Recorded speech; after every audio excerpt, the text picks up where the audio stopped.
Hey yo man, what it do man? This your boy Tony Totebag and this is Culture Topics. Finna tell y'all man about a story of when, when you outside man, when you done stepped off the porch, when you doing your thing, always follow your first mind. Always follow your first mind. And this is the story of why. Back out.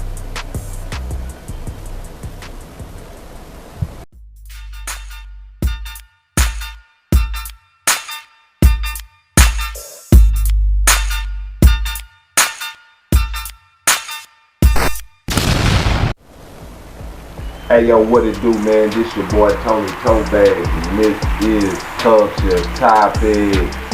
Salute to my hustlers and what's poppin' to my entrepreneurs. New York to Chicago, stand up. Southside to New Orleans, man. Y'all know what's poppin', man. LA to the Bay, man. From that Bay to that big bad Miami, man. What it do? Alabama, stand up. Mississippi, salute.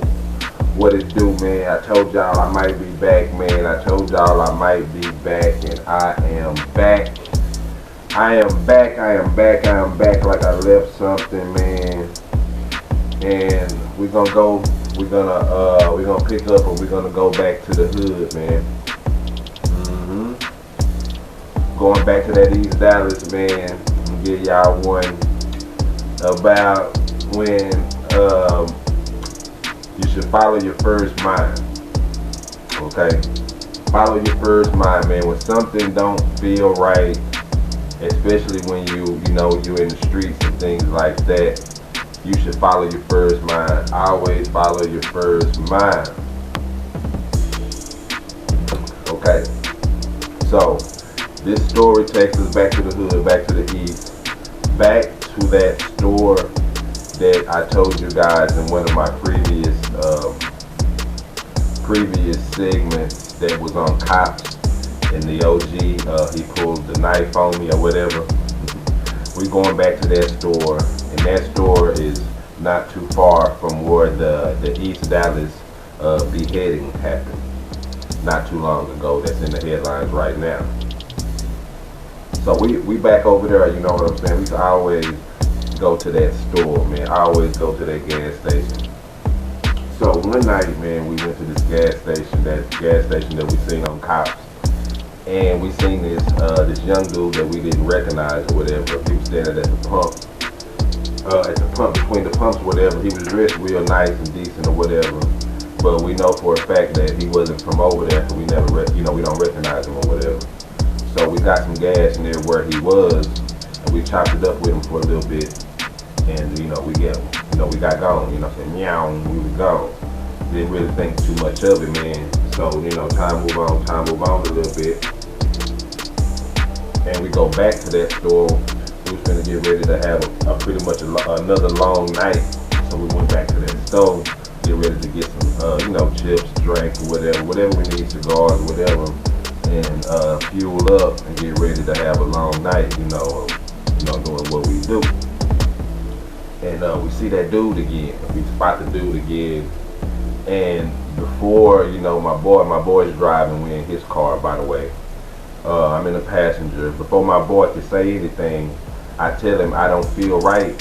I don't have a good feeling about this dude, this young dude, man. He wasn't like young, but he was older than us.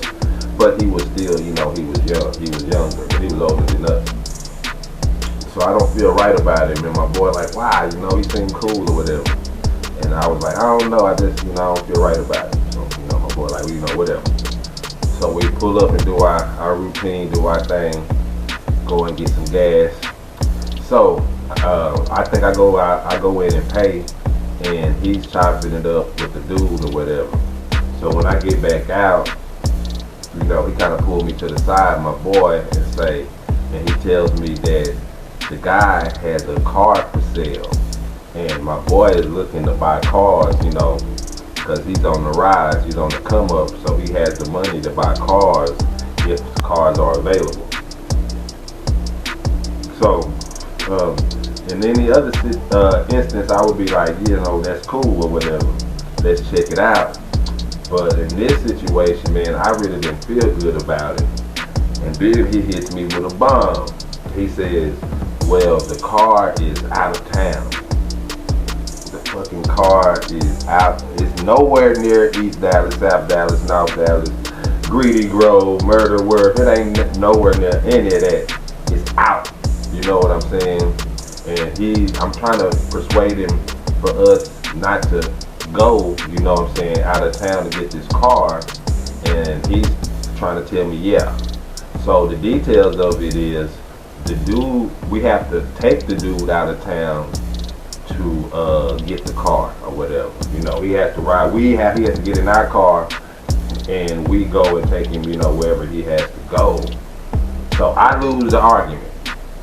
You know, 2 against 1. You know what I'm saying? So old Tony, you know what I'm saying? I'm pretty much out. You know, I'm outvoted, man. So, you know, fat, story, skinny on this particular end, I get the heat. You know, I tell him I want the heat then. So I'm gonna have the heat in the back. I'm telling him he's sitting in the back seat with me, and the front seat going to be empty, and we riding all the way. Now, what I don't tell him is I got the heat on him. I don't care how he feel about it. He probably thinking this is kind of weird or whatever. But I don't give a damn what he feel. It was cold outside, so I had a big coat on, and I had I had a nice, a higher caliber that particular night. That's gonna really, you know, take care of business. So I had my hand in the coat and the strap on him. He's sitting right here. I'm sitting right here. So we headed out of town. So, you know, nothing's nothing. I ain't got it on him, and we doing something to him. He don't even know, and this is just for our sake. He's older than us, and we don't know him.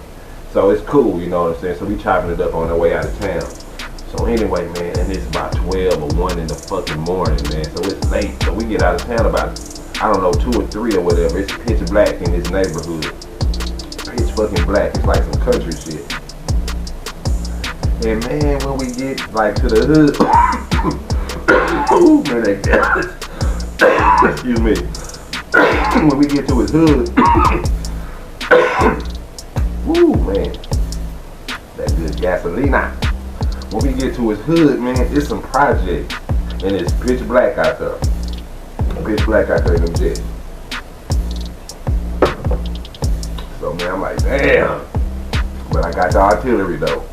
I got it on him. I've been had it on him the whole way. You know what I'm saying? Just for precaution or whatever.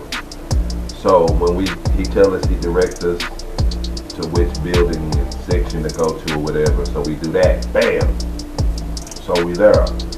So he has us hand over the moolah, and he'll go inside and get the title or whatever, the keys or whatever, and then come out, and then we'll do the rest of the transaction. He wants the money first. Give him the money, you know what I'm saying? It's pitch black out there, man. It looks so dangerous out there. And so we out there just waiting on him to come back inside, come back out from outside. The apartment he went into is just like he went straight ahead or whatever. So we can see where he went. So we outside just waiting, and man, you know, we got a weird feeling now because we way out of pocket and we in some jets. And it's pitch black out there, man. I don't know, man. It was looking kind of shady out there, I ain't gonna lie. So we waited. And so we like, damn, finally we like, damn, this motherfucker, he not gonna come out, you know. Cause it's been like, I don't know, 15 minutes, 20 minutes, whatever, you know. It's been long enough for us to get worried or whatever. So finally we like, man, we gotta go up in there, man, go up in that house and, you know, and see what's up with him, you know what I'm saying? At least get the money back or whatever. So, you know, we arm up, you know what I'm saying, and then we go inside the house. Well, no, we knock on the door, bam. And some lady, she comes to the door or whatever. It's real late. She comes to the door and, you know, she's like, can she help us or whatever? And we told her we looking, you know, for that dude that came up in here. We saw him come up in here. We know for a fact he came in this apartment. We want to know what's up, you know, we trying to do some, you know, we told her, well, you know. And so she was like, oh man, she said, that guy, I don't even know him. He came in and said, can he come in real quick? He was in a panic or whatever. and he went out. It was a back door straight behind her. You know, it's like you can come through the front door, go through the living room, go through the kitchen, and go through the back door. And that's what she said he had did. She said she don't even know that guy. And we like, what? This mother, you know what I'm saying? So we were like, damn, man. You know, we took her word for it because she, you know, she looked like she was telling the truth. And then she don't recognize us, and we up in that living room, so she know it's some shit, you know. So it looked like she kept it 100. We didn't clear the house, you know, like the ATF, going from room to room and clearing it, you know. I didn't do that. Took her word for it, man, and I really do believe her because he seemed like, you know, I just got a feeling that he was shady, you know, and I should have followed. I did follow my first mind. I wish my boy would have listened to me, and, you know, we was collective with that. So we had to take the long drive back to the crib, man.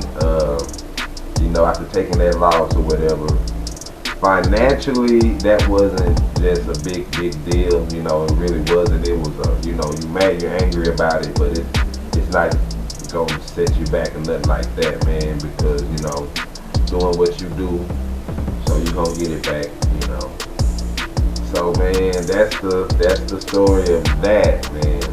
Should have followed the first mind and not, you know, went out of town with the dude, man. Dude went in through someone's project apartment and went straight out the back door and left us holding the bag, man. But, you know, that's just how things happen. You know, that's another day in the hood, man. Just another story. Another East Dallas tale, you know what I'm saying? There's plenty more where that came from, plenty more to come, you know what I'm saying? So, your boy Tony Totebag, man. I'm the founder of East Dallas Fashion, you know. And salute to my hustlers, man, and what's popping to my entrepreneurs. Until next time, peace.